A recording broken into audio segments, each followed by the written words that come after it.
রাজ্যে সবাই গোলাম করতে হবে রাজার সুনাম না হয় তোমার কল্লা যাবে বিরাট কঠিন শাস্তি পাবে। কেমন রাজ্য বলো কে খারাপ কে ভালো, ভালো মানুষ অন্ধকারে অমানুষী আলোর দ্বারে।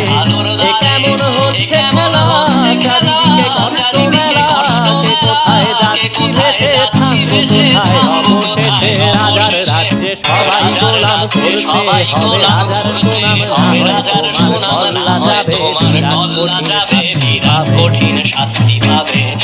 কেমন রাজ্য বলো কে খারাপ কে বা ভালো, ভালো মানুষ অন্ধকারে অমানুষ আলোর দ্বারে। বাঁচতে চাবে তবে তোমার শাস্তি হবে ভাবছো তুমি বিচার চাবে এবার বোকা সব হারাবে। বলবে কথা আসতে বলো কিংবা কথায় চলো, বাবারালে